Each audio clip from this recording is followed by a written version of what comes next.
Hi all, welcome back to my channel Cook with Gayatri Raj.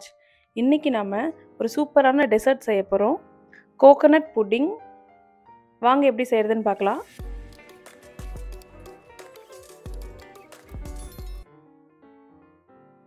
ஒரு mixie jar எடுத்துக்கலாம்.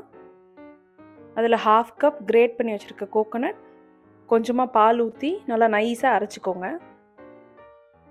இப்போ இன்னொரு பேன்ல 200 ml milk add பண்ணுறேன். இப்போதைக்கு நான் ஸ்டவ் எதுவும் ஆன் பண்ணல. ஃபர்ஸ்ட் எல்லாமே மிக்ஸ் பண்ணிக்கலாம். சுகர் ஆட் பண்ணிவிட்டு அந்த ஆல்ரெடி கிரைண்ட் பண்ணி வச்சுருக்கிற பேஸ்ட் ஆட் பண்ணுறேன்.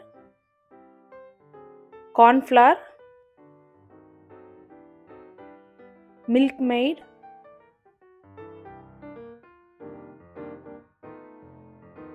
ஸ்டோர் பாட் கோகோனட் மில்க் ஆட் பண்ணுறேன் 200 ml.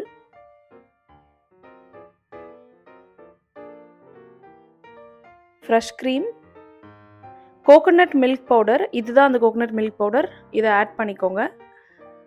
அகர் அகர் பவுடர், இதுதான் அந்த அகர் அகர் பவுடர். நான் உங்களுக்கு லிங்க் வந்து கீழே கொடுக்குறேன்.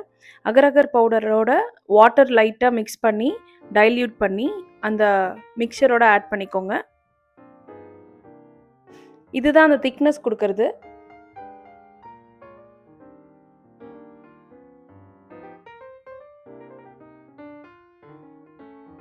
மிக்ஸ் பண்ணதுக்கப்புறம் நல்லா ஒரு ஸ்பேச்சுலா வச்சு நல்லா மிக்ஸ் பண்ணி விடுங்க. விஸ்க் வச்சு லம்ஸ் எல்லாம் என்னென்ன இருக்கோ அது எல்லாத்தையுமே நல்லா பீட் பண்ணிக்கோங்க. இப்போ ஸ்டவ் ஆன் பண்ணிக்கலாம்.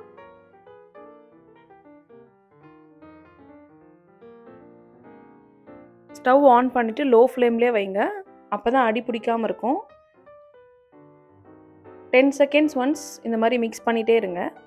ஸ்டிர் பண்ணுறப்ப இந்த மாதிரி திக்காகி லைட்டாக பப்ளிங் ஸ்டார்ட் ஆகும்.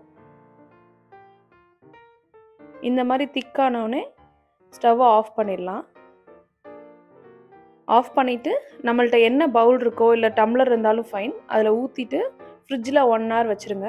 1 hour வச்சோடனே இந்த மாதிரி நல்லா ஜெல்லி மாதிரி ஆகிடும்.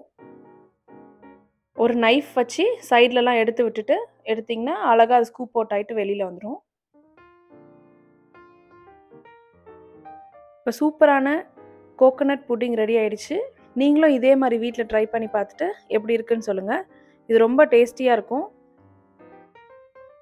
இந்த வீடியோ பிடிச்சிருந்தா லைக் பண்ணுங்கள், ஷேர் பண்ணுங்கள், subscribe to cook with Gayathri Raj channel.